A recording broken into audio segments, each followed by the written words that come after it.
지금 이제 날씨가 이제 굉장히 많이 올라갔습니다. 네. 지금 뭐 남쪽 같은 경우에는 마늘 양파 이제 완전 생육제 생기가 됐을 텐데. 네, 그렇죠. 예. 예. 그래서 뭐 이제 옷가름도 다 하셨을 거고. 네. 지역마다 이제 안 한 데도 있겠지만. 네. 이렇게 생육제 생기에는 어떤 관리가 제일 좀 일단 중요할까요? 지금 시기에 이제 옷고름도 해야 될 시기고, 그 다음에 이제 그 무름병, 흑색소금 균핵병, 예, 뿌리응애, 고자리파리 예. 이런 병해충에 대해서 또 입마름까지 이렇게 관리를 해야 되는데,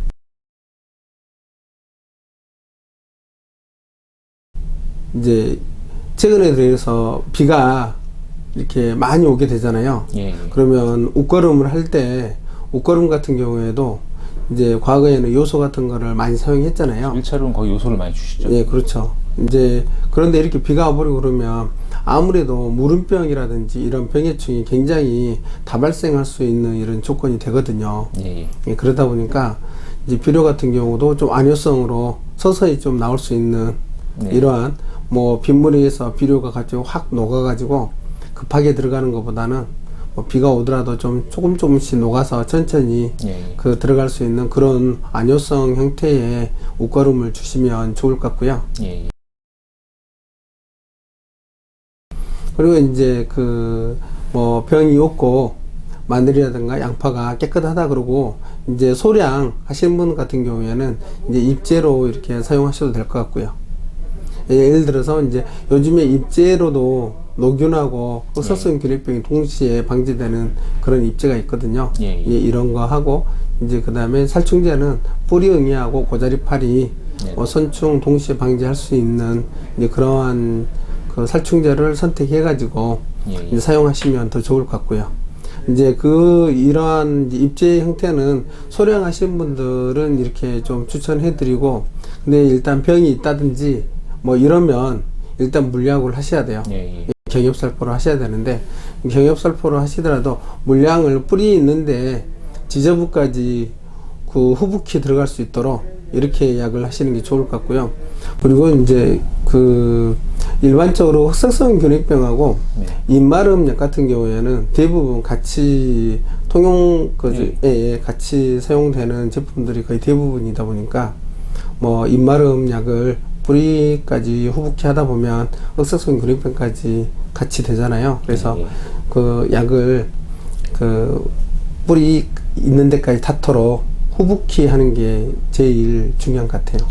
이 양파 같은 경우는 노균병, 그 다음에 이제 조생종 같은 경우는 무름병도 좀 추가를 해야 될 것 같고, 그 다음에 마늘 같은 경우에는 무름병 약을 필히 넣어가지고 같이 이제 살포를 하시는데, 이제 살충제 같은 경우에도 뿌리응애하고 그 다음에 고자리파리 이게 동시에 사용할 수 있는 그러한 제품으로 선택을 하시는 게 좋을 것 같기는 해요. 아무래도 이제 겨울을 넘기면서 이게 온도가 저온으로 내려갔다가 뭐 따뜻해졌다 이렇게 되다 보면 아무래도 작물들의 스트레스가 심하거든요.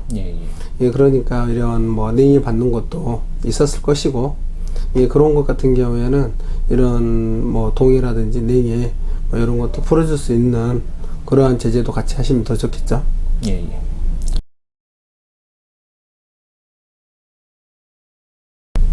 올 겨울에 유난히 좀 다른 해보다 원래 좀 가무는 경우가 많았는데, 그래도 올해는 좀 약간 강수량이 좀 강수량이 좀 된 것 같아요. 그러면서 이제 물론 이제 작물 생육이 좋을 수도 있겠지만 방금 말씀해 주셨던 그런 무름병이나 이런 것들이 더 잘 발생할 수 있는 그렇죠. 환경이 된 것 같거든요. 그래서 그런 무름병이라는 뭐 흑색성 균핵병 뭐 이런 것들이 한번 발생이 되면 방지가 굉장히 어렵기 때문에 선생님 말씀하신 대로 좀 그런 예방적 방지를 위주로 좀 많이 철저하게. 그렇죠. 무름병 같은 경우는요, 제 생각에는 치료도 같이 겸할 수 있는, 예방도 되고 치료도 같이 겸할 수 있는 그러한 제품으로 사용을 하시는 게 좋을 것 같아요. 2월 한 20일경 전후로 해가지고 뭐 전국적으로 비가 한 3, 4일 정도 이렇게 잡혀 있고 뭐 비가 굉장히 많이 오잖아요. 그러다 보면 아무래도 무름병이 더 다발생할 수 있는 요인이 되거든요.